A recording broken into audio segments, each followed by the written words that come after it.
सीधे बैठेंगे, मंत्र बोलेंगे। वसुदेवसुतं देवं कंसचाणूरमर्दनं देवकी परमानन्दं कृष्णं वन्दे जगद्गुरुम्। ओम शांति शांति शांति। Relax, gently open your eyes.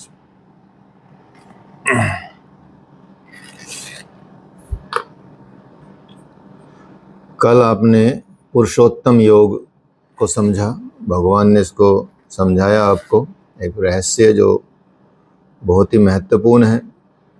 इसको आप बार बार इस अध्याय को पढ़ें, इसको पूरा याद कर लें तो और अच्छा है। ठीक है, भगवान का इसमें बहुत ही अच्छा स्मरण हो जाता है। अब 16वां अध्याय यहाँ शुरू करते हैं। ओम श्री परमात्मने नमः। अथ 16वां अध्यायः। 16वें अध्याय में आप देखेंगे कि पहले हम इसको ऊपर से नीचे तक जो अध्याय शुरू पढ़े हैं अब तक, इसमें भी थोड़ा थोड़ा भगवान क्या करते हैं। जब भगवान अपने स्टाइल से, अपनी एक विशिष्ट शैली से हमको भगवत गीता का ज्ञान दे रहे हैं, अर्थात ब्रह्म विद्या दे रहे हैं। वो ऐसे नहीं कर रहे हैं कि सब कुछ एकदम से कुछ भी बता रहे हैं। उनका एक क्रम है, एक व्यवस्थित विज्ञान के साथ, वो एक विशिष्ट शैली के साथ भगवान ब्रह्म विद्या का वाचन कर रहे हैं, उनको दे रहे हैं, प्रवचन कर रहे हैं। तो वे क्या करते हैं, ज़्यादातर जब भी आप कोई प्रकरण शुरू करते हैं भगवान, तो पहले उसकी विशेषता बताते हैं। विशेषता इसलिए बताते हैं ताकि जिससे पुरुष उसकी ओर आकर्षित हो। यही बात महर्षि पतंजलि ने भी अपने योग सूत्र में की है। उन्होंने समाधि पाद का पहले वर्णन कर दिया है ताकि रुचि जागृत हो, अर्थात विशेषता बता दी है। किसी चीज़ की यदि आप विशेषता बता दें तो उसके प्रति आपका आकर्षण बढ़ जाता है, आपको उसके करने की इच्छा बढ़ जाती है। ठीक है, और यदि परिणाम या विशेषता नहीं बताते और ऐसी किसी को चीज़ कुछ बताने लगे, समझाने लगे या कहीं ऐसे करने लगे तो फिर उसका ज़्यादा विशेष रुचि नहीं रहती। हो सकता है बाद में आते आते उसको समझ आए कि हाँ भाई, लेकिन उससे पहले उसका इंटरेस्ट नहीं रहेगा तो उसकी सीखने की लगन भी कम हो जाती है। तो भगवान इस बात को समझते हैं और हम मनुष्यों को भी बताते हैं कि कैसे हमको बतानी चाहिए चीज़ें। पहले विशेषताओं का वर्णन करना चाहिए किसी चीज़ को देने से पहले, किसी ज्ञान को देने से पहले कि इसमें आपका। इसलिए जब भी कोई किताब लिखी जाती है, ठीक है, बुक्स लिखी जाती हैं, तो आप देखेंगे ज़्यादातर एनसीईआरटी में तो इस तरह का नहीं मिलता, लेकिन कभी कभी मिलता भी है कुछ कुछ किताबों में। लेकिन जो किताबें हैं इग्नू की होती हैं या कुछ और ऐसी किताबें होती हैं, उनमें सब लिखा रहता है कि इस अध्याय से आप क्या क्या सीखेंगे, इसका अध्याय का उद्देश्य क्या है, इस चैप्टर का उद्देश्य क्या है, ऐसा पूरा लिखा होता है पहले। फिर उसकी भूमिका तैयार की जाती है। तो पहले आप देख लेंगे, अच्छा हाँ ये चीज़ें सीखने को मिलेगी इस अध्याय से, तो भाई बड़ा अच्छी बात है। ठीक है, मान लीजिए ज्योतिष का ही कोई चैप्टर है तो ज्योतिष में आपको बोलेगा कि भाई अच्छा हाँ, ज्योतिष में आप इस अध्याय में आप संहिता क्या है, सिद्धांत क्या है, होरा क्या है, ये आप सीखेंगे। इसके जो जनक रहे हैं वो सीखेंगे। इसका हम पाश्चात्य जगत से और अपने भारत से कैसे इसको मैच कर सकते हैं वो सीखेंगे। तो आपको लगन बढ़ जाती है इसमें। तो यही भगवान भी यही करते हैं कि पहले वो प्रकरण की विशेषताओं को बताते हैं, उनका उल्लेख करते हैं, जिससे मनुष्यों की, पुरुषों की उसमें जागृति हो और आकर्षित हो उसके बाद। फिर वो उस प्रकरण को स्पष्ट करते हैं। तो जैसे फॉर एग्जाम्पल आप देखेंगे कि कर्म की बात की भगवान ने, तो भगवान ने दूसरे अध्याय में प्रेरणा दी अर्जुन को कि कर्म करो, और कर्म करने के लिए फिर तीसरे अध्याय में उन्होंने ये बताया कि कर्म तो करो, लेकिन कैसा कर्म करो, निर्धारित कर्म करो, ऐसे नहीं कि कुछ भी कर्म करो। तो भगवान ने पहले कर्म की सिद्धांत बताया, कर्म का रहस्य बताया, और फिर कर्म करने के लिए बोला, और फिर ये बताया कि कैसा कर्म करना चाहिए। निर्धारित कर्म बताया उन्होंने, बताया निर्धारित कर्म क्या बताया उन्होंने, कि यज्ञ की प्रक्रिया ही निर्धारित कर्म है। फिर यज्ञ का स्वरूप उन्होंने बताया नहीं पहले, फिर यज्ञ का स्वरूप नहीं बताया, बताया कि यज्ञ कहाँ से आया, क्या देता है यज्ञ। तो चौथे अध्याय में 13-14 विधियों का यज्ञ का स्वरूप उन्होंने स्पष्ट किया भगवान ने। वहाँ पे कर्म को स्पष्ट किया कि कर्म करना है, और कर्म को स्पष्ट किया उन्होंने, और जिसका उन्होंने कर्म बताया कि योग चिंतन हो गया, आराधना हो गया, या मन और इंद्रियों की क्रिया से जो कर्म संपन्न होते हैं आपके, उन कर्मों को बताया भगवान ने। इसी तरह से भगवान ने 9वें अध्याय में दैवी असुरी ऐसी संपद का थोड़ा थोड़ा मतलब वर्णन किया है, विशेषताओं पर बल दिया, उनकी स्पेसिफिकेशन बताई है, उनकी फीचर्स बताए हैं, प्रकरण बताया उसका कि विशेषता क्या होती हैं। तो अर्जुन को बोलते हैं कि आसुरी स्वभाव वाले मुझे तुच्छ समझकर पुकारते हैं। हूँ तो मैं भी मनुष्य शरीर में, या मनुष्य शरीर के आधार वाला ही हूँ मैं भी, लेकिन क्योंकि मनुष्य शरीर में ही मुझे स्थिति मिली है, लेकिन जो आसुरी स्वभाव वाले व्यक्ति होते हैं, मूढ़ स्वभाव वाले व्यक्ति होते हैं, वो मुझे भजते नहीं हैं, वो मेरी तरफ ध्यान ही नहीं देते। जबकि दैवी संपद वाले जो लोग होते हैं, जो उन गुणों से संपन्न होते हैं दैवी संपद से, वो अनन्य भक्ति से, अनन्य श्रद्धा से मुझे ही, मेरी ही उपासना करते हैं, मुझे ही उपासते हैं। तो भगवान यहाँ विशेषताओं बता बता के फिर आगे इस तरह से उनका रुचि, इंटरेस्ट जगा के तब आगे विस्तार करते रहते हैं। तो लेकिन उन्होंने दैवी संपत्तियों का क्या स्वरूप है, उनका गठन कैसे होता है, वो कौन कौन सी होती है, उन्होंने किसी भी अध्याय में ऐसा जिक्र नहीं किया कि भाई दैवी संपद वाले व्यक्ति के ये गुण होते हैं और ये जो असुरी संपद वाले व्यक्ति के गुण होते हैं। तो भगवान यहाँ इस अध्याय में आपको यही बताएंगे कि आप कौन कौन से गुण हैं जो दैवी संपद का आपके अंदर विस्तार करते हैं या दैवी संपद से रिलेटेड हैं। तो उन्हीं का आधार लेते हुए आप देखेंगे तो यहाँ भगवान बताते हैं कि श्री भगवान उवाच, भगवान बोलते हैं कि अभयम सत्व संशुद्धि ज्ञान योग व्यवस्थिति दानम दमश्च यज्ञश्च स्वाध्याय तपः आर्जवम। तो भगवान बोलते हैं कि भय का सर्वथा अभाव जिसमें होता है, अर्थात जो परमात्मा के लिए जीने लगेगा, जो परमात्मा को प्राप्त करने लगेगा या परमात्मा की तरफ चल भी पड़ेगा, तो फिर भय क्या।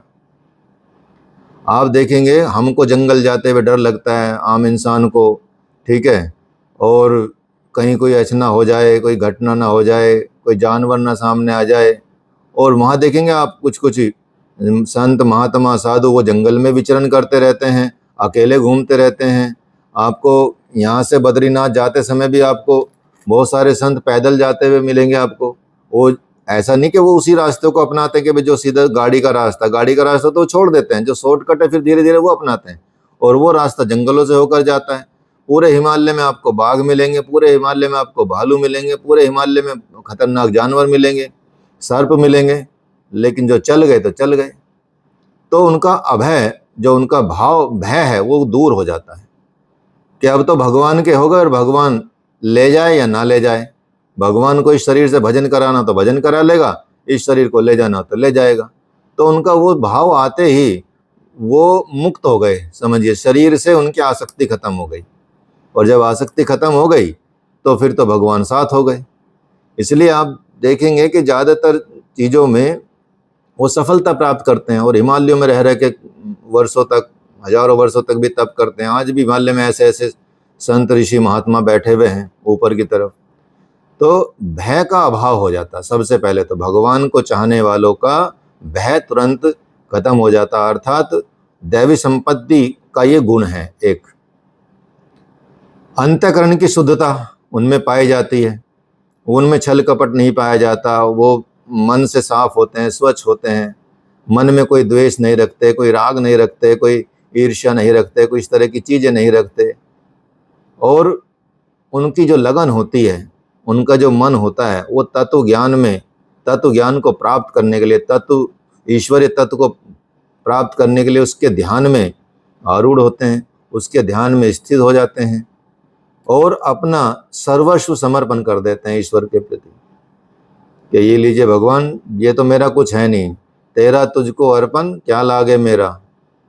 ठीक है, ओम जय जगदीश हरे, सब आरती गाते हैं मंदिरों में, लेकिन कोई अर्पण नहीं करता, तेरा तुझको अर्पण करता ही नहीं कोई।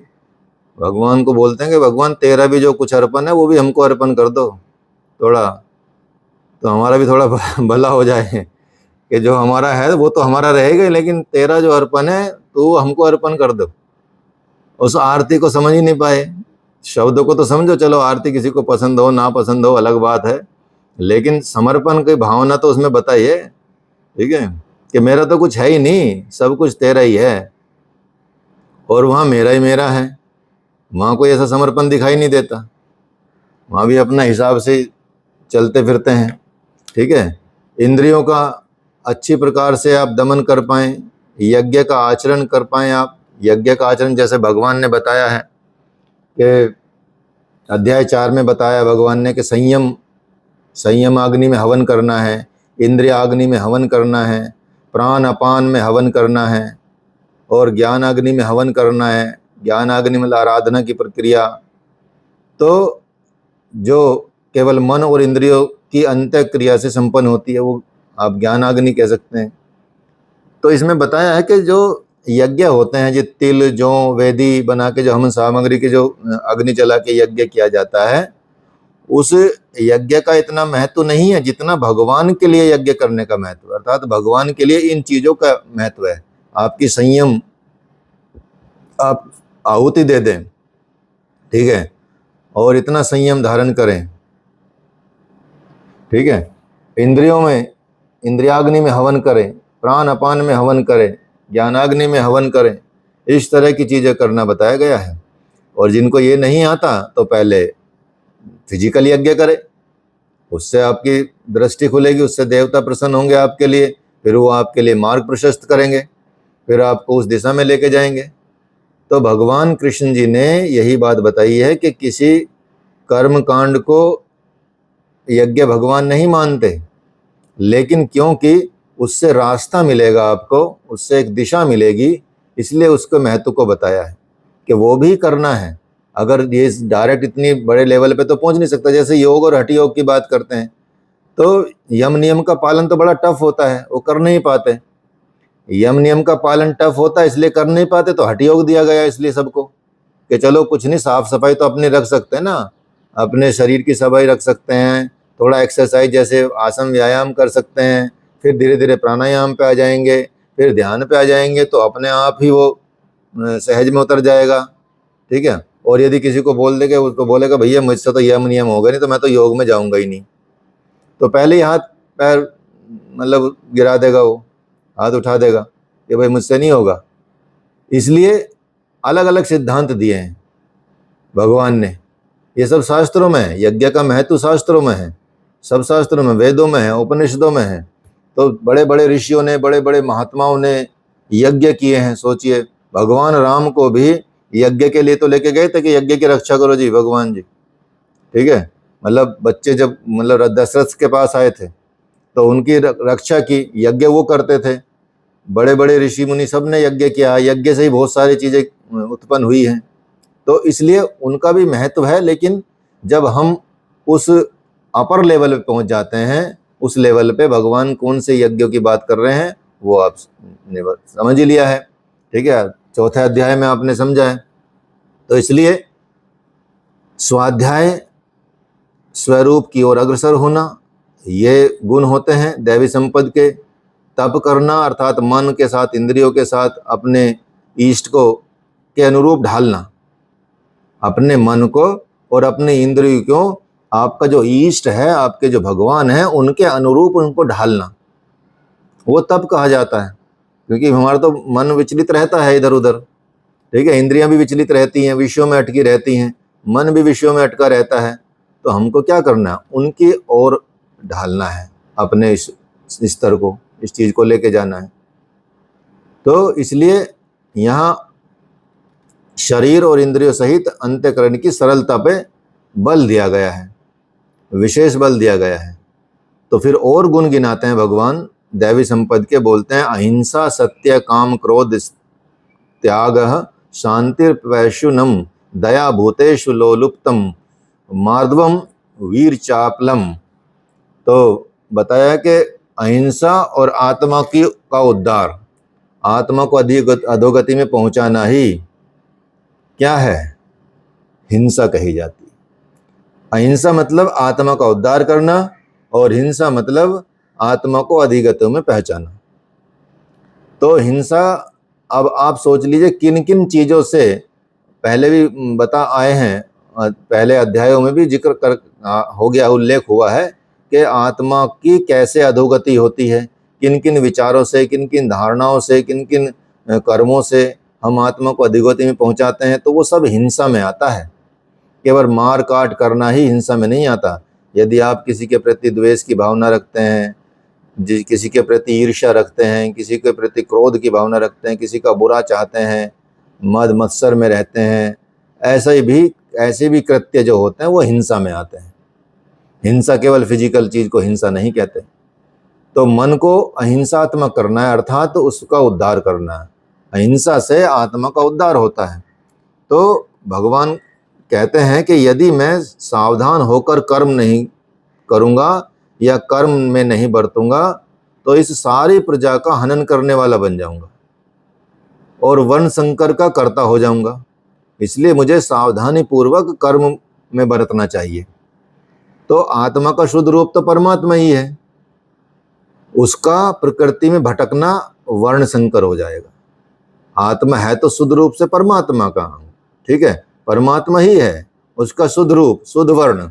लेकिन वो यदि प्रकृति में भटकती जाए और भटकती रहे तो वो समझो वर्ण संकर की स्थिति आ जाती है। आत्मा ही हिंसा है, ठीक है, सॉरी, आत्मा की हिंसा जो है वो, और आत्मा का उद्धार, आत्मा की हिंसा आपको अधोगति में ले जाएगी और आत्मा का उद्धार आपको ऊर्ध्वगति में ले जाएगा। अर्थात हमको अहिंसात्मक बनना है। तो ये दैवी संपत्ति के गुण हैं। जो दैवी संपत्ति जिनके अंदर गुण ऐसे पाए जाते हैं वो समझो दैवी संपत्ति के गुण इसके अंदर हैं। सत्य भाषण करना, सत्य का मतलब यथार्थ और प्रिय भाषण नहीं, बल्कि सत्य जो है, सच जो है, मतलब ये तो है ही, एक बेसिक लेवल इसको मान सकते हैं, यथार्थ रूप में बताना, ठीक है। तो जैसे एग्जाम्पल भी बताया गया है कि यदि हम कहें कि ये वस्त्र हमारा है तो क्या आप सच बोलते हैं? इससे बड़ा झूठ क्या होगा। जब शरीर आपका नहीं है, नश्वर है, तो इसे ढांकने का वस्त्र कब से आपका हो गया? जब शरीर ही आपका नहीं है तो वस्त्र कैसे आपका हो गया? इसलिए सत्य का स्वरूप जो है, भगवान कृष्ण बताते हैं कि सत्य वस्तु का तीनों कालों में अभाव नहीं होता। भूत, भविष्य, वर्तमान में तीनों काल में सत्य का कभी अभाव नहीं होता। अर्थात ये आत्मा ही सत्य है, यही परम सत्य माना जाता है। इस सत्य पर दृष्टि रखना है आप। इस सत्य पर दृष्टि रखने वाला व्यक्ति दैवी संपन्न होता है। तो हमको शरीर का प्रयोग तो करना है, शरीर को तो प्यार भी करना है, इसकी टेक केयर भी करनी है, ध्यान रखना है, इसको स्वस्थ रखना है ताकि आप उस परम सत्य को प्राप्त कर पाएं। और यदि आप इसी का ध्यान नहीं रखेंगे, इसी को ऐसे छोड़ देंगे तो ये शरीर जल्दी ही मतलब मिट जाएगा और आपको परम सत्य की प्राप्ति भी नहीं होगी, परमात्मा की प्राप्ति भी नहीं होगी। फिर पता नहीं कौन सा जन्म होना, क्या होना। साथ में क्रोध ना होना, क्रोध का न होना, सर्वस्व समर्पण का हो जाना, शुभ और अशुभ सारे कर्म फलों का त्याग कर देना और चिंता की चंचलता का अभाव हो जाना और लक्ष्य के विपरीत जो निंदित कार्यों को न करना। जो लक्ष्य के विपरीत निंदित कार्य होते हैं, मतलब लक्ष्य के ऑपोजिट होते हैं और जिनकी निंदा होती है, निंदित कार्य होते हैं। किसी की बुराई करना, किसी की निंदा करना, किसी को, ये सब निंदित कार्य तो हैं जिनसे बुराई होती है, आपकी निंदा होती है। तो संपूर्ण प्राणियों में दया भाव रखना और इंद्रियों का विषय से, जब इंद्रियों का विषय से संयोग होने पर भी उनमें आसक्ति का अभाव हो जाना। आपका इंद्रियों के विषयों से संयोग है, कोई दिक्कत नहीं, लेकिन उसमें भी आसक्ति नहीं है। आपको पता है कि आपको मुझे ये वाला फल बहुत पसंद है और ये फल मैं, और किसी ने आपको दे भी दिया खाने के लिए कि लीजिए खा लिए, ये अमर फल है, इससे आप अमर हो जाएंगे सपोज, और सबसे प्रिय आपको फल हो गया। अब किसी ने यदि वो फल आपसे ले भी लिया तो आप में कोई भाव में परिवर्तन आ जाए। ऐसा ना हो जाए कि भाई ये तो मैं, जब मुझे मिली थी प्लेट और ये इसने ले ली, ठीक है। अचानक शादियों में ऐसे ही होता है कि रसगुल्ले खत्म हो गए जी, प्लेट रह गई, तो फिर गाली देते हैं कि बस इतना ही बनाए थे भाई। ये कैसी बेइज्जती मान लेते हैं कि बेइज्जती हो गई। देखिए कई बार कोई चीज़ खत्म हो जाती है, भैया खत्म हो गई तो कौन सा तुम इससे जी रहे हो क्या, बारात के खाने से जी रहे हो, ठीक है, हो गए तो हो गए, उसमें क्या है। तो ऐसी भाव आ जाता है, इतने झगड़े होने लगते हैं। आप सोचिए कि सिर्फ खाने की वजह से ही मनुष्य कितना लालची होता है। सोचें तो कितनी आसक्ति होती है अपने स्वाद में, इंद्रियों के स्वाद में, कि भाई ये तो इसने यही खत्म कर दिए, यहाँ तो बेकार ही हो आना। अब पछताते वो ज़्यादा हैं जिन्होंने लिफाफा पहले दे दिया हो। थोड़े तो ऐसे होंगे जो खाने के बाद लिफाफा देते हैं कि पहले खा लें फिर उसके हिसाब से डिसाइड करते हैं। लाए होंगे 1100 रुपये और खाना अच्छा नहीं लगा तो 500 निकाल लेंगे उसमें से, या 600 निकाल लेंगे, 500 ही देंगे, 1 रुपये और डाल के कि चलो भाई। तो ऐसा भी आचरण करते हैं लोग, आप सोचिए, ठीक है। तो कैसी संपद वाले हुए, आसुरी संपद वाले हुए।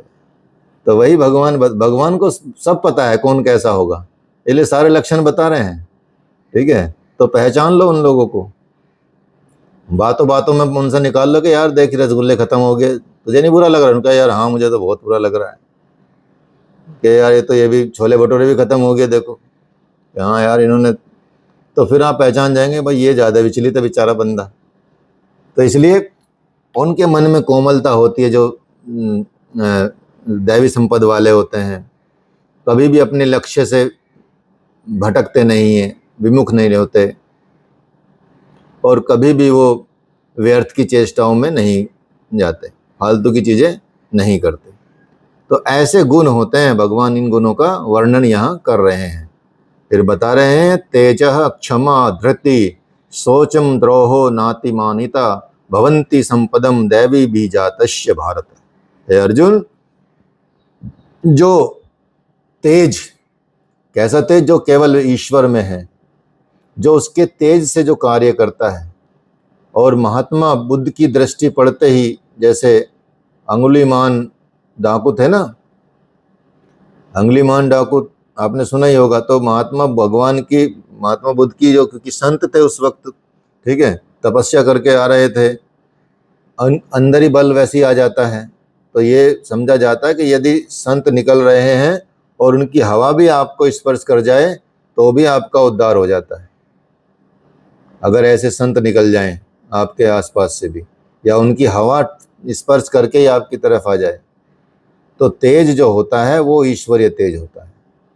तेज मतलब भगवान ने ये बताया है विभूति योग में कि मैं तेज मैं ही हूँ जो जिन चीज़ों में पाया जाता हूँ, चाहे सूर्य में पाया जाता हूँ, अग्नि का में पाया जाता हूँ, या किसी बुद्धिमान व्यक्ति में, संत में जो तेज पाया जाता है, तो वो मैं ही तो हूँ, ठीक है। तो इसलिए संत महात्माओं की या ऐसे तेज वाले व्यक्ति की दृष्टि भी यदि पड़ जाए तो गलत से गलत व्यक्ति भी सुधर जाता है, उसका भी कल्याण हो जाता है। तो बुद्ध में जो तेज था वो ईश्वरीय तेज था। ऐसा तेज हो जाता है जब आप दैवी संपद के कह सकते हैं कि एक स्थान बन जाते हैं, उन गुणों के स्थान बन जाते हैं। क्षमा आपके अंदर आ जाती है, धैर्य आपके अंदर आ जाता है, विचलन नहीं होता, आप भूल जाते हो कि चलो जिसने जो किया ठीक है, कोई बात नहीं, वो उसका कर्म है, ये मेरा कर्म है। महात्मा नहा रहे थे नदी में और बिच्छू बह के जा रहा था, उन्होंने हाथ से बिच्छू को निकाला, क्योंकि कुछ उस वक्त तो था नहीं, कमंडल भी नहीं था, नहा रहे थे क्योंकि, तो उनको बिच्छू ने काट लिया, फिर भी उन्होंने बाहर निकाल के उसको फेंक दिया। शिष्य ने पूछा गुरुजी ये क्या किया आपने, उसको क्यों बचा रहे थे आपने, आपको काट लिया? कि ऐसा है जी वो उसका धर्म है, बचाना मेरा धर्म है।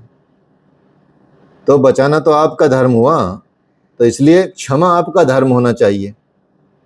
गलती करना चाहे किसी का भी धर्म हो, आप तो क्यों गलती कर रहे हो? आप गलती के उसकी गलती की वजह से आप गलती करने लगे, तो फिर डिफरेंस ही क्या रह गया आप में और उसमें?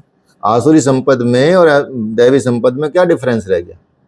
इसलिए जहां तक हो सकता हो कम से कम 100 तो माफी भगवान ने भी दी, तो 100 माफी मांग कर दीजिए, उसके बाद गला काट दीजिए सीधा। ठीक है, फिजिकली नहीं बोल रहा हूँ, मतलब कनेक्शन खत्म। कभी सोच के मैं तलवार लेके चल पड़ो वहीं ठीक है, ऐसे कच्चे काम नहीं करना।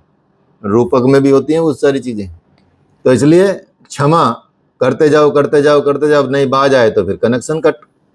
ठीक है, कट का मतलब काटने तो होता है, खत्म। तुम अपने रास्ते, मैं अपने रास्ते, चल पड़ो, ज्यादा उद्धार होगा आपका।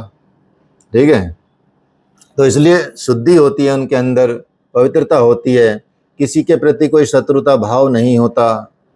ठीक है, और हमेशा जो पूज्यता का भाव होता है प्रभु के प्रति।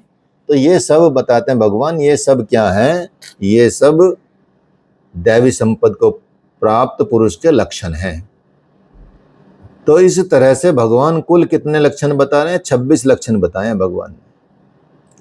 तो जो सारे के सारे साधना में परिपक्व अवस्था वाले पुरुष में संभव होते हैं, जिनकी साधना में परिपक्व अवस्था हो जाती है, ये 26 के 26 लक्षण समझ लीजिए कि आपके अंदर ऐसी स्थिति में आ जाते हैं जो आपकी परिपक्व अवस्था पहुंच जाती है, उसी में ये आ सकते हैं।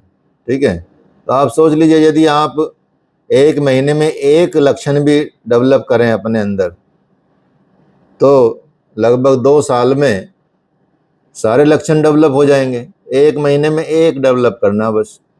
ठीक है, तो कितनी जल्दी आपका उद्धार होगा। तो ये आंशिक रूप से आप में तो निश्चित रूप से रहते ही हैं, सब में रहते हैं आंशिक रूप से। उनको कह सकते हैं कि उनको खाद पानी दे के बढ़ाना है, उनको वट वृक्ष बना लेना है। ऐसे दैवी संपद के लक्षणों को आपको अपने अंदर वट वृक्ष बना लेना है। ठीक है, बीज रूप में आप में सब में मौजूद रहता है। तो लेकिन आप उसको किस तरह का खाद पानी देते हो और कौन सी संपद बढ़ाते हो, वो आप पे निर्भर करता है। तो आसुरी संपद से जो मनुष्य घिरे रहते हैं, वे गुण भी भगवान यहाँ आपको बताते हैं। तो बाकी में वो जो दैवी संपद में सोई रहती है, वो घोर पापी होते हैं, कल्याण का अधिकार भी नहीं होता उनको। और आसुरी संपद के बहुत सारे लक्षण भगवान यहाँ बता रहे हैं। बताते हैं कि दंभो दर्प अभिमानश्च क्रोध पारुष्यमेव च अज्ञानम चाभिजातस्य पार्थ संपदा अशुरी संपदाम अशुरी। तो भगवान बताते हैं कि हे पार्थ, जो पाखंडी होते हैं, घमंडी होते हैं, ठीक है, अभिमानी होते हैं, क्रोधी होते हैं, कठोर वचन बोलने वाले होते हैं, अज्ञानी होते हैं, ये सब आसुरी संपद को प्राप्त करने के पुरुष के लक्षण हैं।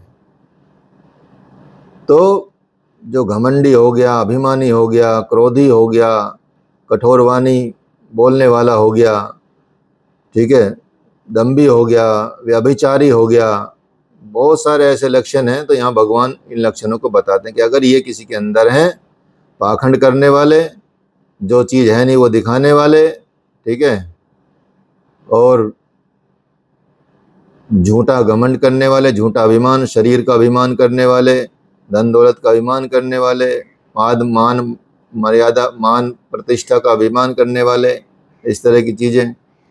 ठीक है, तो ये सारी चीज़ें जो कठोर वाणी बोलते हैं, चिल्ला चिल्ला के बोलते हैं, ठीक है, उन लोगों के ये लक्षण बताए जाते हैं। क्रोध करने वाले भी आसुरी संपत्ति का लक्षण है। तो यहाँ आप देखेंगे, दैवी संपद वो मोक्षाय निबंधा असुरी मता माँ शुच संपदम दैवी में बीजातोषी पांडव। भगवान कहते हैं कि इन दोनों प्रकार की संपदाओं में से दैवी संपद तो विमोक्षाय है, अर्थात विशेष मोक्ष के लिए है। दैवी संपद से आपको मोक्ष की प्राप्ति होगी और आसुरी संपद आपके बंधनकारी बन जाएंगे। तो हे अर्जुन, तू शोक मत कर, क्योंकि दैवी संपदा को प्राप्त हुआ है तू, इसलिए विशेष मुक्ति को प्राप्त होगा, चिंता ना कर। विशेष मुक्ति को प्राप्त होगा अर्थात मुझे ही प्राप्त होगा। तो भगवान बताते हैं कि संपदाएं रहती कहाँ हैं। तो भगवान बताते हैं कि द्वो भूत सर्गो लोकेस्मिन् देव आसुर एव च देवो विस्तरशः प्रोक्त आसुरम पार्थ में शृणु। हे अर्जुन, इस लोक में भूतों के स्वभाव दो प्रकार के होते हैं, देवों जैसा और असुरों के जैसा। लोगों का स्वभाव दो प्रकार का होता है, भूत प्राणियों का। जब आपके हृदय में दैवी संपद कार्य रूप ले लेता है तो मनुष्य देवता ही है, उसको देवता ही मानिए, ठीक है। और जब आसुरी संपद का बाहुल्य हो जाता है तो मनुष्य समझो असुर ही है, ठीक है। देवता अगर बनना है, दैवीय गुण लाने हैं, तो दैवी संपद को अपने अंदर उतारना पड़ेगा। तो जब हमारे हृदय में दैवी संपद का विस्तार होने लगता है तो हम दैवीय गुणों से परिपूरित हो जाते हैं और देवता की श्रेणी में आ जाते हैं। और जब तक हमारे अंदर एक भी गुण ऐसा रहेगा असुरी संपत्ति वाला, तो तब तक हम असुर की दृष्टि में असुर में ही रहेंगे, ये मान के चलिए, ठीक है। तो इसलिए आसुरी संपद का बाहुल्य जब हो जाता है मन में या हृदय में, तो वो फिर असुर ही बन जाता कंप्लीटली। तो इसलिए पूरी दुनिया में दो ही तरह के लोग पाए जाते हैं, अर्थात कोई जातियां नहीं है बाकी। भगवान यह बताते हैं कि दो ही तरह के लोग हैं पूरे विश्व में, चाहे वो दुनिया में कहीं भी पैदा हुए। यदि वर्तमान में देखा जाए, अगर देशों के नाम भी लें, तो चाहे कोई पाकिस्तान में पैदा हो रहा हो, चाहे कोई भारत में पैदा हो रहा हो, चाहे कोई अमेरिका में पैदा हो रहा हो, चाहे यूरोप के किसी भी देश में पैदा हो रहा हो, कहीं भी पैदा हो रहा हो, कहीं जंगल में पैदा हो रहा हो, कहीं भी पैदा हो रहा हो, उनमें दो ही संपत्ति पाई जाती है, एक आसुरी संपद और एक दैवी संपद, ठीक है। कहीं आसुरी संपद ज़्यादा है, कहीं दैवी संपद ज़्यादा है। तो इस तरह के दो ही जाति के लोग मिलेंगे, आसुरी जाति और दैवी जाति। तो इससे ज़्यादा कुछ होता ही नहीं है। तो इसलिए भगवान बताते हैं कि इन दोनों जाति के ही लोग पाए जाते हैं। तो यहाँ भगवान ने अभी तक क्या क्या देवों के स्वभाव का विस्तार किया है। अब भगवान यहाँ आसुरों के स्वभाव का भी विस्तार से वर्णन कर रहे हैं। असुरों का स्वभाव कैसा होता है तो बताते हैं भगवान, प्रवृत्तिम च निवृत्तिम च जना न विदुर असुरः न शोचम नापि चाचारो न सत्यम तेषु विद्यते। भगवान बताते हैं कि हे अर्जुन, असुर लोग कार्यम कर्म में प्रवृत्त होने और अकर्तव्य कर्म से निवृत्त होना भी नहीं जानते। क्या कार्य करना है वो नहीं जानते हैं, और किन कार्यों से निवृत्त होना है, क्या नहीं करना वो भी नहीं जानते। कि क्या नहीं करना चाहिए, क्या करना चाहिए, दोनों को नहीं जानते। अर्थात उनको पता ही नहीं होता कि कौन से कार्य करने चाहिए, किन कार्यों में हमको प्रवृत्त होना चाहिए और किन कार्यों से हमको निवृत्त होना चाहिए। इसलिए उनमें ना तो शुद्धि रहती है, न उनका आचरण अच्छा रहता है, न उनके अंदर सत्यता रहती है। तो उन पुरुषों के विचार भी मतलब अजीब से रहते हैं। कैसे अजीब से रहते हैं भगवान बताते हैं, असत्यम प्रतिष्ठम ते जगदाहुर निरश्वम अपरस्पर संभूतम किमन्यकात्म हुतकम। बताते हैं कि वे आसुरी प्रकृति वाले मनुष्य कहते हैं, क्या कहते हैं, उनकी दृष्टि में सोचिए जो आजकल लोग बोल रहे हैं ना, जितना भी बोलते हैं, ठीक है। तो आप सोचिए कि जगत, कहते हैं कि जगत आश्रय रहित अर्थात सर्वथा झूठा है, बिना ईश्वर के अपने आप चलता रहता है। ये स्त्री पुरुष के संयोग से उत्पन्न होता रहता है। इसलिए जो भोग बनाए ना भगवान ने, भोगने के लिए हैं, इसके सिवा और कुछ नहीं। तो वो ऐसी प्रकृति के उन्मुख होके, विषय वासनाओं में होके भगवान को भी भूल जाते हैं और भगवान का कोई रोल प्रकृति में नहीं पाते, ऐसी बातें करते हैं। और बोलते हैं एताम दृष्टिम वष्टभ्य नष्टात्मानो अल्प बुद्धि प्रभुवंत गुरु गृह क्रमान क्रमण छाय जगतो हितः। इस मिथ्या दृष्टिकोण के वजह से, अवलंबन से जिसका स्वभाव नष्ट हो चुका है, वे क्या हैं? मंदबुद्धि हैं, अपकारी हैं, कभी उनके अंदर परोपकार की भावना नहीं जागती, क्रूर कर्मी हैं। और ऐसे मनुष्य केवल जगत का नाश करने के लिए ही उत्पन्न होते हैं। कुछ ऐसे लोग हैं जो सिर्फ नाश करने के लिए ही उत्पन्न होते हैं। अब ऐसे ऐसे प्रवचन आप सुनते रहते होंगे बहुत सारे लोगों के, ठीक है। मतलब आप सोचिए, भारतवर्ष में रहते हुए भारत की कहीं मतलब स्थिति डाउन हो तो बड़े प्रसन्न होते हैं, बड़े खुश होते हैं। भारत के हिसाब से, मतलब भारत की कहीं बेइज्जती हो या भारत की कहीं स्थिति डाउन हो अर्थव्यवस्था के हिसाब से, जियोपॉलिटिकल के हिसाब से, तो उसमें उनको प्रसन्नता होती है, ठीक है। दूसरे लोग जो बोलते हैं बाहर के, यहाँ की बुराई करके, उनको वो तारीफ करते हैं। ऐसे ऐसे लोग हैं, ठीक है। अभी एक मास्टर जी हैं जो पढ़ाते हैं, जिनका नाम खान सर है, ठीक है। वो बोलते हैं कि अमेरिका 1 मिनट में भारत को गिरा देगा, ध्वस्त कर देगा, कि तुम कुछ भी नहीं कर पाओगे जीवन में, कि उसको सिर्फ एक ही बोलना है कि भैया गूगल बंद तुम्हारे यहाँ, कि तुम्हारा मेल भी, ये भी सब। तो भारत की जनसंख्या उनको पता नहीं है कितनी है, कितना व्यापार, बड़ा व्यापार गूगल करता है, उसकी औकात भी नहीं होगी कि वो यहाँ से अपना बिस्तर समेट ले। और यदि समेट भी लिया तो ज़्यादा टाइम लगेगा नहीं भारत को भी, 6-7 महीने। सबसे बड़े आईटी प्रोफेशनल्स भारत में ही पाए जाते हैं दुनिया के। इंडिया का बिगेस्ट आईटी प्रोफेशनल्स भारत में ही हैं, सबसे ज़्यादा इंटेलिजेंट। वो गूगल जैसे 1000 कंपनी बना सकते हैं, अगर मान लिया वो हो भी जाए तो, ठीक है। पहले तो इतना झटका झेल नहीं पाएगा। 20% पॉपुलेशन है पूरी दुनिया की लगभग, ठीक है।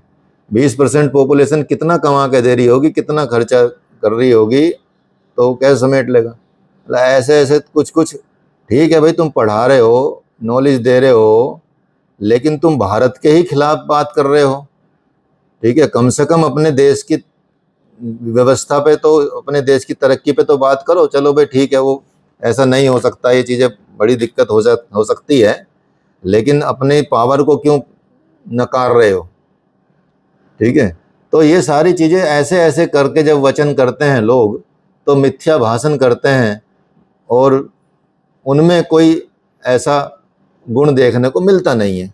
कई बार अच्छे भी बोलते हैं, ऐसी बात नहीं कि सब अच्छा, मतलब गलत ही बोलते हैं, वो कई बार निकल जाता है उनके भी मुंह से। क्यों? दृष्टिकोण थोड़ा संकीर्णता की तरफ चला जाता है, तो इसलिए ऐसा होता है। तो इसलिए काम आश्रित्य दुष्पूरम दंभ मान मदान्विता मोह गृहित सदग्रहण प्रबंते सुचि व्रता।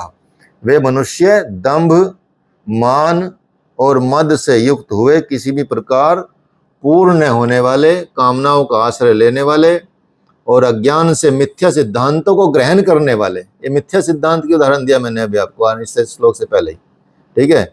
मिथ्या सिद्धांत को ग्रहण करने वाले अशुभ और भ्रष्ट व्रतों से युक्त होकर संसार में बरतते हैं, संसार में रहते हैं, सब कुछ वो करते हैं, वो व्रत भी करते हैं और भ्रष्ट भी हैं। अर्थात सारा नाम, पैसा, धन दौलत सब भारत से कमा रहे हैं और भारत के खिलाफ बोलते हैं। मतलब आप, हो सकता है कि किसी पॉलिटिकल थिंकिंग आपकी ना मिलती हो किसी से, आप किसी भी पार्टी को सपोर्ट कर सकते हैं, किसी भी पॉलिटिकल विचार को सपोर्ट कर सकते हैं, वो तो आपका पर्सनल मैटर है। लेकिन आप अपने ही देश के खिलाफ हो जाते हो, ये कौन सा मैटर है? ये तो मतलब एक तरह से मूर्खों वाली बात हो गई, जो भगवान यहाँ बता रहे हैं कि फालतू की बात कर रहे हैं भाई। मनुष्य दंभ करता है, था झूठा अभिमान जो होता है वो दंभ होता है, ठीक है। मान मर्यादा के पीछे पड़ाता है वो। मद मतलब अपने खूबसूरती का मद, अपने सुंदरता का मद, इस चीज़ का मद, पैसे का मद, ठीक है। मदहोश जैसे होते हैं ना, मदहोश, कि हाँ भाई मेरे अंदर बहुत मतलब पागलपन है किसी चीज़ को पाके, तो वो मद होता है।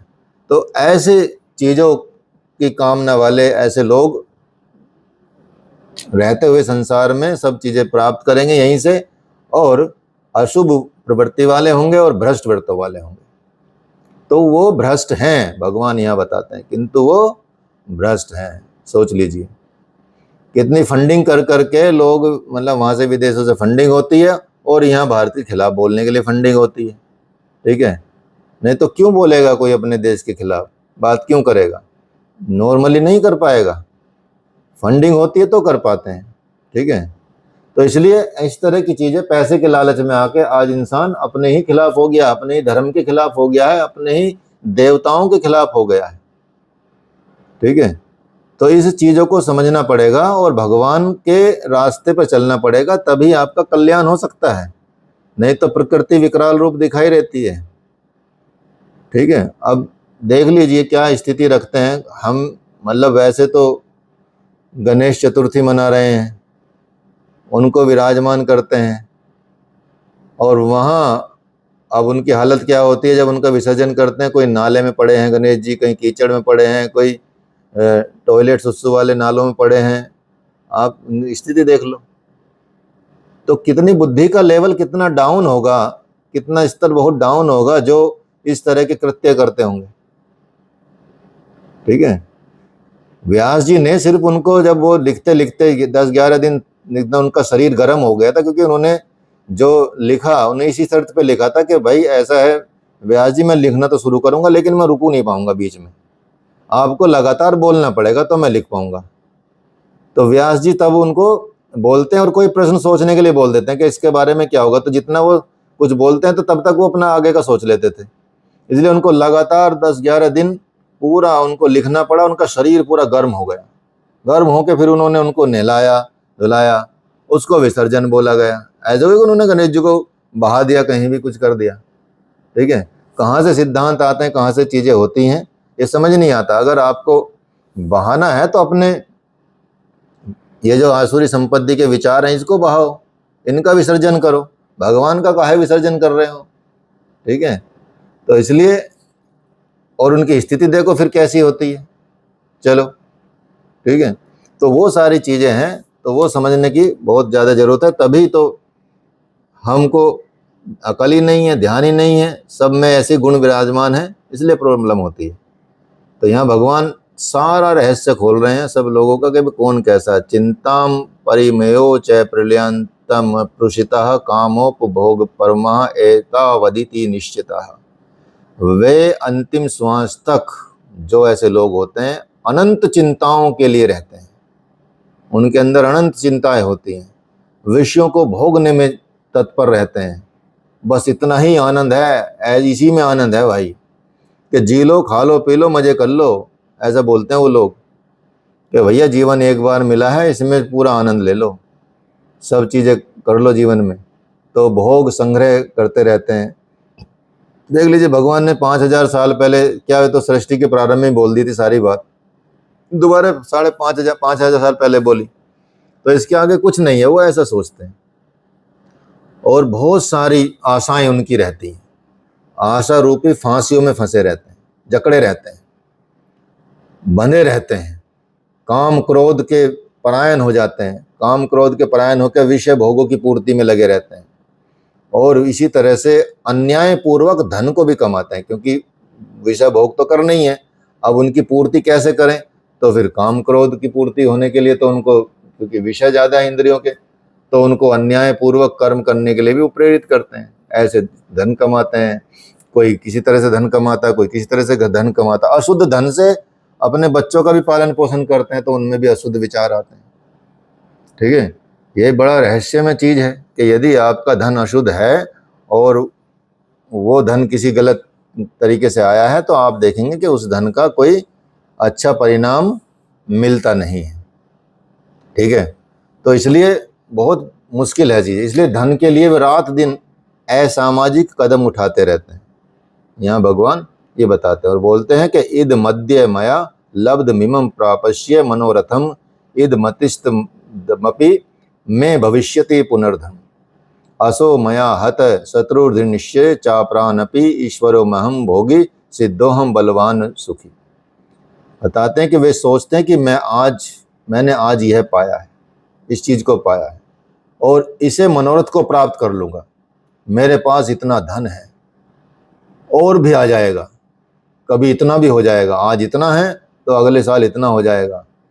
वो मेरे शत्रु के द्वारा मारा गया या वो मैंने अपने शत्रु को ख़त्म कर दिया, मैं दूसरे के शत्रुओं को भी मारूंगा, मैं ईश्वर और ऐश्वर्य को भोगने वाला हो जाऊंगा, मैं सिद्धियों से युक्त हो जाऊंगा, बलवान हो जाऊंगा, सुखी हो जाऊंगा। ऐसी ऊट पटांग कामनाएं वो करते रहते हैं। ठीक है, इसलिए मैं बड़ा धनी हूँ, बड़े कुटुंब वाला हूँ, मेरे समान दूसरा कोई व्यक्ति नहीं है, मैं यज्ञ करूँगा, दान दूंगा, मुझे खुशी होगी। इस तरह के अज्ञान से वो मोहित रहते हैं। तो इस तरह से भगवान यहाँ स्पष्ट कर देते हैं कि बताते हैं कि क्या यज्ञ दान भी अज्ञान है, तो उसका भी भगवान विस्तार देंगे आपको कि कैसा यज्ञ करना चाहिए, कैसा दान करना चाहिए, कौन सा दान आपका कैसा दान होगा, वो भी अगले अध्याय में बताएंगे भगवान आपको। तो इसलिए वो रुकते नहीं हैं और किसी के भ्रांतियों के शिकार होते रहते हैं कंप्लीटली। और बहुत तरीके से आप देखेंगे उनका मन और चित्त भ्रमित ही रहता है, भ्रमित चित्त वाले रहते हैं, मोह जाल में फंसे रहते हैं, विषय भोगों में बहुत आसक्ति उनकी होती है। तो ये सब गुण क्या हैं, ये स्वभाव किसके हैं, आसुरी स्वभाव हैं। ये सारे आसुरी स्वभाव वाले मनुष्य में क्या होता है, वो ये सारे लक्षण बताते हैं भगवान। और ऐसे लोग भगवान बताते हैं कि वो अपवित्र नरक में गिरते हैं। तो भगवान यहाँ बताएंगे कि वो नरक है क्या। भगवान स्वयं यहाँ डिक्लेयर करते हैं कि वो नरक क्या है। आत्म संभाविता स्तब्धा धन मान मदानविता यजन्ते नाम यज्ञस्ते दंभे ना विधि पूर्वकम। भगवान बताते हैं कि अपने आप को ही वो श्रेष्ठ मानने वाले होते हैं, धन और मान के मद से युक्त होकर वे घमंडी हो जाते हैं और मनुष्य शास्त्र विधि से रहित हो जाता है और केवल नाम मात्र के यज्ञों का पाखंड करता है, यजन करता है। आपने देखा होगा कि बड़ा बड़ा आडंबर मचाते हैं, करते हैं और अपना नाम करते हैं, जगह जगह अपने पोस्टर लगवा लेते हैं हाथ जोड़ के कि मैं यज्ञ कर रहा हूँ, मैं ये कर रहा हूँ, इस तरह की चीज़ें करते हैं, पूरा नाम करते हैं, ऐसे यज्ञ करते हैं। तो वो विधि को छोड़ देते हैं। तो यहाँ भगवान ये बता रहे हैं कि वे दूसरों की निंदा करने वाले हो जाते हैं, अहंकारी हैं और बल घमंड कामना क्रोध के परायण हो जाते हैं, दूसरे के शरीर में स्थित अंतर्यामी परमात्मा से द्वेष करने वाले हो जाते हैं, शास्त्र विधि से परमात्मा का स्मरण नहीं करते हैं। ठीक है, और सब विधि को त्याग देते हैं।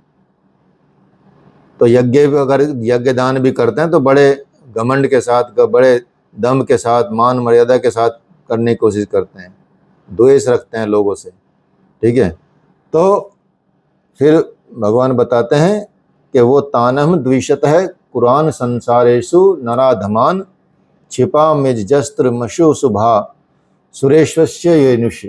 बताते हैं कि मुझसे द्वेष करने वाले उन पापाचारी क्रूर कर्मी नराधमों को मैं संसार में निरंतर आसुरी योनियों में ही गिराता हूँ।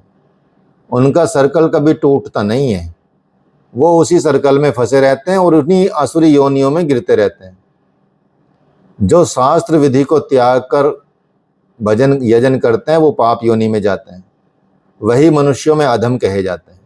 शास्त्र विधि को त्याग दिया और अपने मन से कुछ भी कर रहा है, संत विधि को त्याग दिया और अपने मन से कुछ भी कर रहा है, गुरु विधि को त्याग दिया वो अपने मन से कुछ भी कर रहा है कि नहीं नहीं ऐसा भी होता है। तो ये जो आजकल चल रहा है ना आडंबर, ये जो चल रहा है कि बस सड़कों पे भीड़ लगा देना, किसी को भी गुस्से में मार देना, पिटाई कर देना, धर्म के नाम पर ये सारी चीज़ें कर देना, ये सब वही तो है। भगवान वही बताते हैं। कहाँ शास्त्रों में लिखा है ऐसी चीज़ें? एक शास्त्र में बता दो कि इस तरह से पूजा पाठ करनी है भगवान की, इस तरह से ये चीज़ें करनी है किसी शास्त्र विधि के अनुसार। तो भगवान यही बताते हैं कि भैया जो शास्त्र विधि को त्याग देता है और शास्त्र विधि को त्याग कर पूजा पाठ यजन करता है या जैसे धार्मिक कर्म कांड करता है वो पाप योनि है, ठीक है। वो मनुष्यों में अधम है, इन्हीं क्रूर कर्मी कहा जाता है, ठीक है। कल परसों ही मतलब यहाँ कोई वही रथ यात्रा निकाल रहे थे गणेश जी की, तो बीच बीच में फिल्मी गाने चला रहे, वो भी अश्लील टाइप के, ठीक है। बीच में गणेश जी का गाना चल जाता था एक, और 2-3 फिर अश्लील गाने चलते थे, हनी सिंह टाइप के, ठीक है। आप सोचिए तो क्या कौन सी योनि के होंगे वो, भगवान पहले डिक्लेयर कर चुके हैं। अगर ये पढ़ लें, ठीक है, कि भैया जो काम करना वो शास्त्र विधि के अनुसार कीजिए ना, आप जमाइए, पूरा गोबर से लेपिए, घर में स्थापना कीजिए, बहुत अच्छे से कीजिए, और मिट्टी के गणेश जी बनाइए, प्राकृतिक तरीके से छोटे से बनाइए, छोटे में भी उतने ही हैं, बड़े में भी उतने ही हैं। उनको इतना बड़ा पूरा ट्रक बना देते हैं, भाई उससे क्या होगा, ठीक है। कौन सा वो उतने बड़े हो जाएंगे, वो तो अगर कण के बराबर भी तब भी उतने ही बड़े हैं, और तुम ब्रह्मांड के बराबर बना दो तब भी उतने ही बड़े हैं। वामन भगवान देखने में छोटे थे, लेकिन उन्होंने 3 पग में पूरा ब्रह्मांड नाप लिया। तो बड़े से छोटे से क्या मतलब होता है, ठीक है। किसी के बड़े होने से, ऊंचे होने से, हाइट होने से, नहीं हाइट होने से, विस्तार होने से क्या फर्क पड़ता है, कुछ नहीं फर्क पड़ता। भगवान उतने उसमें रहेंगे, ठीक है। उनमें कोई कमी नहीं है, उनका विस्तार उतना ही है। तो यही बताते हैं कि इन अधमों को मैं नरक में गिराता हूं, उन्हीं को यहाँ कहते हैं कि उन्हें असुर योनियों में गिराता हूं, यही नरक है, बार बार उसी योनि में गिराता रहता हूं, उनका कभी उद्धार नहीं होता। तो इसलिए भगवान ऐसी यातनाएं देते हैं, अर्थात उसी योनियों में गिनाते रहते हैं। तो इसलिए हमको क्या करना चाहिए, दैवी संपद के लिए हमेशा प्रयत्नशील होना चाहिए। आसुरीम योनि मापन्ना मूढ़ा जन्मनि जन्मनि माम प्राप्य कौन्ते ततो यत मान धमागति। कौन्ते, मूर्ख मनुष्य जन्म जन्मांतरों तक असुर योनियों को प्राप्त हुए, मुझे न प्राप्त होकर पहले से ही अति नीच गति को प्राप्त होते हैं, जिसका नाम नरक है। अब नरक का उद्गम क्या है, भगवान बताते हैं कि त्रिविधम नरकस्येवेदम द्वारम नाशन आत्मनः काम क्रोधस्त तथा लोभस्त तथा स्तामादेत तृतीयम त्रयतम त्यजे।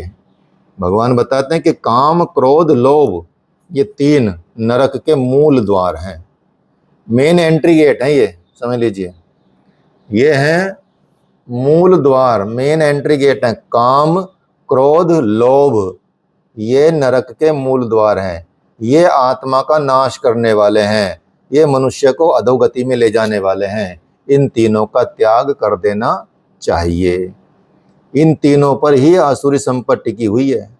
इसे त्यागने से जो लाभ होगा वो तो आप सोच भी नहीं सकते कितना होगा। ऐतर मुक्त है कौन्ते तमो द्वार निस्त्र निर्भर आचरण त्या मन श्रेष्ठो याति परमाम पराम गति। कौन्ते, नरक के इन तीनों द्वारों से मुक्त हुआ पुरुष अपने परम कल्याण के लिए आचरण कर पाता है, जिससे वो परम गति अर्थात मेरे को प्राप्त होता है। इन तीनों विकारों को त्यागने पर मनुष्य नियत कर्म करता है, जिसका परिणाम बहुत परम श्रेय माना जाता है। जो पुरुष ऐसा करता है और शास्त्र विधि को त्याग कर, वो कोई शास्त्र नहीं, इति गुह्यतम शास्त्रम, गीता स्वयं पूर्ण शास्त्र है, जिससे स्वयं श्री भगवान कृष्ण ने बताया है कि उस बुद्धि को त्याग कर अपनी इच्छा से बरतता है, वो न सिद्धि को प्राप्त होता है, न परम गति को प्राप्त होता है, न सुख को ही प्राप्त होता है। तो ये सब अपनी इच्छा से चल रहा है आजकल, जितना भी चल रहा है। लोग परेशान होते हैं, परेशान करते हैं लोगों को, थोड़ी सी भी अड़चन हो जाए तो बस गाड़ी अड़ जाए अगर आपकी, तो बस आपकी गाड़ी जला देंगे, ठीक है, आपको कूट डालेंगे, ठीक है, इतनी बुरी हालत कर देते हैं। और गंदगी, आप देखेंगे कि कितनी गंदगी करते हैं, प्रकृति का नाश कर देते हैं। तो प्रकृति तो बदला लेती ही है। आप चले जाइए पहाड़ों पे चले जाएंगे, हर दुकान के पास, चाय वाला हो चाहे कोई भी हो, पीछे पहाड़ होगा तो पहाड़ की तरफ ढेर होगा कूड़े का, कोई व्यवस्था नहीं है, कोई चीज़ें नहीं है, ठीक है। तो हम खुद लग्जरी में रहते हैं और बाहर गंदगी करते हैं, तो ये स्थिति ऐसी रहती है अपनी। तो इसलिए वो सब क्या है, भगवान बोलते हैं कि ये सब आसुरी संपद वाले हैं, इनसे बच के रहना चाहिए, क्योंकि ये बाहर ये तुमको भी उसमें ले जाएंगे, नरक योनियों में। इसलिए तस्मात् छात्र प्रमाणम ते कार्य कार्य में व्यवस्थितो ज्ञात्वा शास्त्र विधो नक्तम कर्म कर्तुमिर्महर्षि। इसलिए अर्जुन, तेरे लिए इस कर्तव्य और अकर्तव्य की व्यवस्था में मैं क्या करूं क्या न करूं, इसकी व्यवस्था में शास्त्र ही एक प्रमाण है, जो आपको हम शुरू से बताते आए। चाहे 1000 यूट्यूब देख लो, 1000 इंस्टाग्राम रील देख लो, टील देख लो, कुछ भी देख लो, उनकी मानना नहीं है जब तक वो शास्त्र प्रमाणिक ना हो। इसलिए शास्त्र प्रमाणिक चीजों को ही मानना है। एक आदमी बोल रहा है कि भाई नारियल पानी पीना का मतलब है तेल पीना, बहुत खतरनाक तेल पी रहे हैं आप, नारियल पानी पी रहे हैं, तो के बाद में वो तेल ही तो बन जाता है। तो भैया मूर्खों के स्वामी, तेल कैसे बनता है, ऐसे कैसे हो जाएगा? तुम तो फिर बोल सकते हो कि भाई दूध पीने का मतलब भाई घी पी रहे हैं हम तो, ठीक है। अब उसमें कितना घी होगा, कितना, तो दूध का असर अलग होता है, घी का असर अलग होता है, ठीक है। तो ऐसे ऐसे मतलब मूर्ख स्वामी रहते हैं, वो पथभ्रष्ट करते हैं। उसी के अगले वीडियो होंगे कि वो बोलते हैं कि नारियल पानी सबसे अच्छा है, ठीक है। एक ही बंदा 4 तरह की बात करता है कि भैया कुछ शास्त्रों के प्रमाण के आधार पे तो बताओ। इसीलिए हमने सोचा कि भाई ये जो शास्त्रों के प्रमाण के आधार पर हम चीजें बताएं आपको आयुर्वेद की, ताकि सही नॉलेज मिले आपको। कुछ और एक्स्ट्रा बताएंगे नहीं हम, जो चरक संहिता में होगा, जो सुश्रुत संहिता में होगा, जो भाव प्रकाश में होगा, जो अष्टांग हृदय में होगा, माधव निदान में होगा, ठीक है, उनसे रिलेटेड बताएंगे, उन ऋषियों की परंपरा से बताएंगे, ठीक है, ताकि आप सही जान जाएं और भगवान की इस बात का पालन हो जाए। किस बात का? भगवान बताते हैं क्या करूं क्या ना करूं, इसकी व्यवस्था में शास्त्र ही एक प्रमाण है। समझ गए नहीं? ऐसा जानकर शास्त्र विधि से नियत किए हुए कर्म को ही तुझे करना चाहिए, वही करने योग्य है। तो यही है नियत कुरु कर्म त्वम, नियत कर्म पर बल दिया भगवान ने। इसलिए तो यहां इस अध्याय में भगवान ने ये बता दिया है कि कौन सी असुरी संपत्ति है, क्या है, कौन सी दैवी संपत्ति है, संपदाएं हैं, और उन संपदाओं को किनको बढ़ाना है, कितनों घटाना, क्या करूं क्या नहीं करूं। तो शास्त्र, और शास्त्र भगवत गीता है, इससे बड़ा प्रमाण तो है ही नहीं ना। भगवत गीता अपने आप में कंप्लीट शास्त्र है, ठीक है। यदि आपके पास शास्त्र मत ना हो तो तब संत मत की तरफ जाइए, क्योंकि वो उनके अनुभव होते हैं, ठीक है। इस तरह से आप इसको अध्ययन कर सकते हैं, इस अध्याय को, और इस भगवत गीता को समझ सकते हैं कि कितना रहस्य छिपा हुआ है हमारे शास्त्रों में, और कितनी सही डायरेक्शन दी गई है।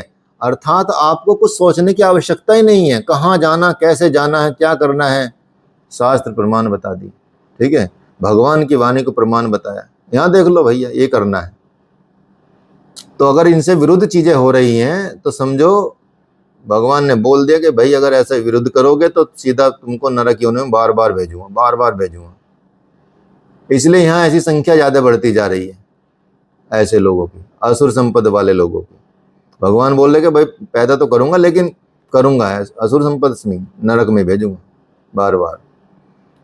तो यही है यहाँ आपका अध्याय। ओम तत्सदिति श्रीमद् भगवद गीता सोपनिषत्सु ब्रह्म विद्यायाम योग शास्त्रे श्री कृष्ण अर्जुन संवादे दैवसुर संपद विभाग योगो नाम षोडशो अध्यायः।